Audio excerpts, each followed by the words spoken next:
Ayan, ito guys ha, isi-share ko lang sa inyo. So, meron akong items na in-order kay Shopee na hindi kompleto. So, ito okay naman sa supplier. Nag-advise sila na i-refund na lang yung items na hindi na i-deliver. So, meron silang isi-send sa'yo. So, kung first time mo ito, i-click mo lang yung refund nila and then free return. How can we help you? I have received all my items but there are issues. I didn't receive some of all my items. So, i-click mo lang yung pangalawa kasi hindi kompleto yung items.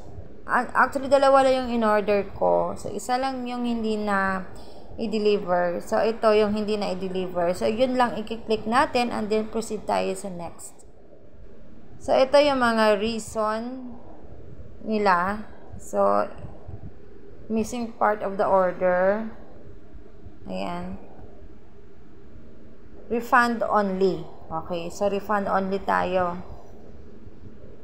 Okay, so refund to Shopee Pay. Refund to... Okay, wait lang po natin kasi pwedeng i-refund through Shopee Pay or bank transfer.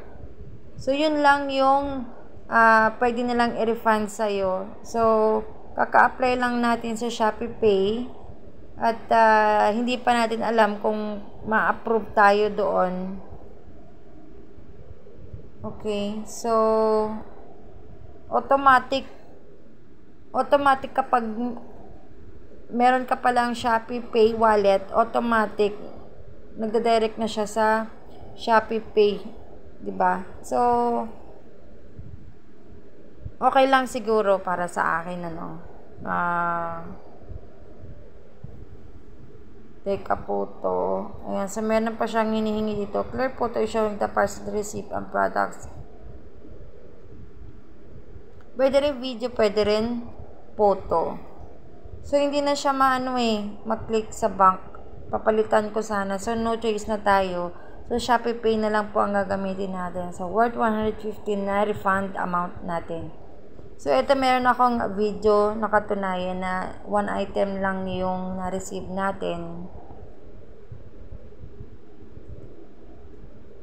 So, nasaan na yun? Nawala na siya. Dapat latest, diba? Nandito dapat siya sa taas. So, ang nangyari, kung ano yung mga nasa huli, ayun yung na-videohan.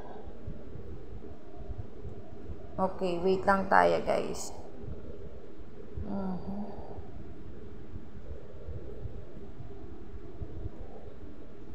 So, nagkahalo-halo na. Hindi ko alam kung saan dito yung video. Siguro, ito siguro. Bakit may check?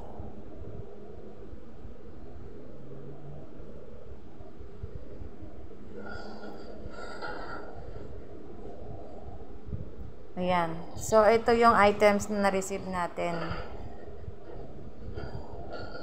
So, pwede natin i-send ito. Katunayan na isang item lang na-receive natin. So, ayan. Ito guys. Anong gagawin natin? One video. Bakit ayaw?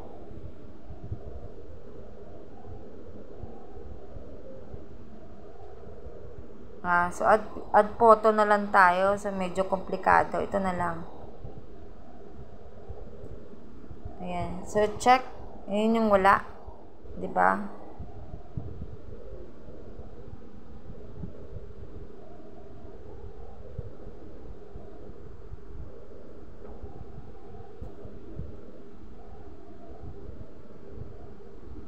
Ayan. So, okay na yung isang photo. 115, refund only. So, screenshot natin ito, guys. Ayan. Screenshot lang natin bago natin i-submit. Kasi first time natin, di ba? Ayan o. So, good luck. First time natin. Okay. Submit. Okay. Case is under review. We aim to provide you with an update by September 20. So, September 20 pa. Update natin. Dito sa refund natin. So, screenshot natin ulit ito.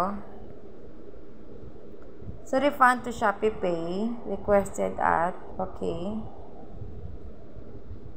So, ganon. So, hinihingi kasi ni supplier yung case natin. So, ito ay pwede nating isend sa kanya, no? Ayan. So, chinek lang natin yung order details natin. Diba? So, merong refund.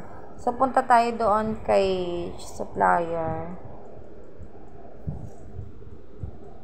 Okay. So, automatic. Diba? Nakikita natin kapag nag-refund na tayo, merong refund silang matatanggap kaagad. You have proposed a refund. Okay. So, pwede rin nating i-send sa kanila yung refund natin. Ito.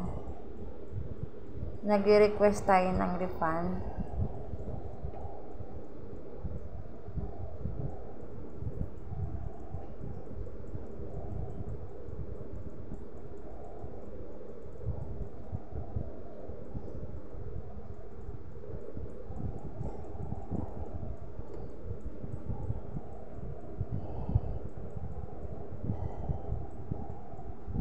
Yan. So, click natin yung view details.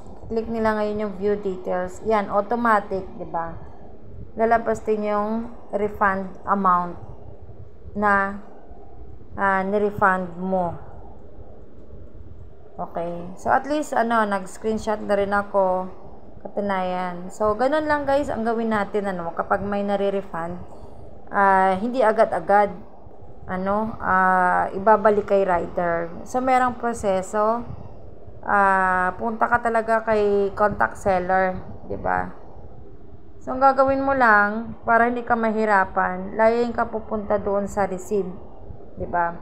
So, once na na-receive mo na yung items, antayin mo yung items na marireceive mo, and then click mo lang yung items na in-order mo, and then contact seller. Didiretso ka kaagad kay seller. Ayan. Okay. Diretso ka lang kay contact seller. Si seller po mismo ang kukontakin ninyo at hindi po si rider. Ayan. So, si seller po ay magkakaroon po siya ng mga idea. Diba? So, mas maganda merong communication with the seller. So, I hope meron kayong natutunan guys, sa online. Ayan, sa pag-order natin sa online. Kasi sayang din, di ba? Okay, so, thank you guys for watching. Kung hindi ka pa naka-subscribe, please subscribe po at huwag po kalimutan i-click, like, and comment din sa ating mga videos. Thank you for watching.